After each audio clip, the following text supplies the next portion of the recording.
Hi, it's me again with Corel Tips and Tricks. Last night I made a video about a stick font that, and I showed how to acquire it and everything. And my mentor today looked at it and he said that it's not really truly a single line font, even though you can't see it and can't do anything about it. So it's not gonna cut it out like he said any faster than just a thin font. And if you're not cutting this out, you're just marking it real quickly with vector engraving. But if we look at it, there's a couple of ways that you could do this. And I'm not saying that you do it for the person that was doing it, I'm converting them to curves. That I was doing it for was actually going to do it and use them over and over and over in different names. So you wouldn't want to do this, but if you had just a few letters or 10 letters that you wanted to fix, and it was going to be your brand or a date that you're going to do on Hunter cutting board, you can see what he was talking about. It's not a single line font. There's double lines everywhere.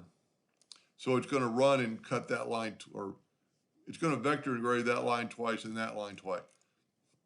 There is a way around it, but like I said, it would take a little time and you couldn't do it for all letters. But if you select all your nodes and you right click and you break it apart, then you could manipulate these nodes. And when you get that node, and that wouldn't be the best one to take, but I'm just going to go ahead and right click it and delete it, and that delete the line. So now you only have, you don't have that one line there, but we can fix that. Now we've got the other line, we can right click on it and delete it. So we've already done this one. You can grab those 3 nodes right there and go to Windows, Dockers, join curves, and I got mine just set on 0.1 and look at join the curve. It cannot join this curve because it's a side part, but you can see now it's just a single line. So we're a little bit advantaged. Same thing here. Now, like I said, you couldn't do, well, you could, but you couldn't do the whole alphabet and then really retype this. But if you had something you want to do, I'm just selecting all, right click, breaking apart. You get all the nodes and just start picking nodes, and when you get an inline, just delete it. Go over here and delete it. Go over here and delete it. And go over here and delete it. I think we've got them all. Now you can take all these nodes. I'm not so sure about this one. Yep. See, there's 2 lines still there. So we could take, but see, that line's a longer line. We've already deleted the other one. So let's take this one. It's kind of hard to tell sometimes which line is what, but then you could always just put that line right back.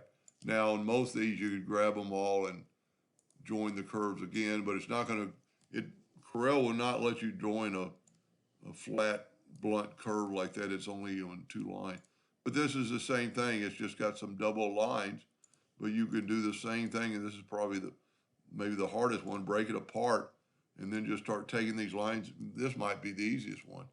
Just keep your finger on delete and just hit that and just delete it. Take that line, hit delete. So all I'm doing is pulling it away and then hitting delete. Now it looks like there's an awful lot of nodes right there because they're all 4 joining that session in the middle there. So we can just select all those and hit apply. And now you've got two nodes, but you don't have but 2 lines. So that should cut. Now, and honestly, you could probably almost draw this text with, since it's not any, I don't have any curved lines picked right now. You could almost draw and the good thing, like on here, just delete this one because you've already got a T done. Control D or hit your plus key on your keyboard, hold down your control button so it'll be equal and just put it about where you think it ought to be. And you've done them that fast, and this will mark. But once again, I'm going to tell you that, if you just had an initial to do with a date and you were going to, just mark a bunch of cutting boards on the bottom is the only reason I could ever see using a stick font like this for anything. But anyway, so just an update on that font in case somebody downloaded it and tries to use it. Anyway, hope that helped. Thank you for watching.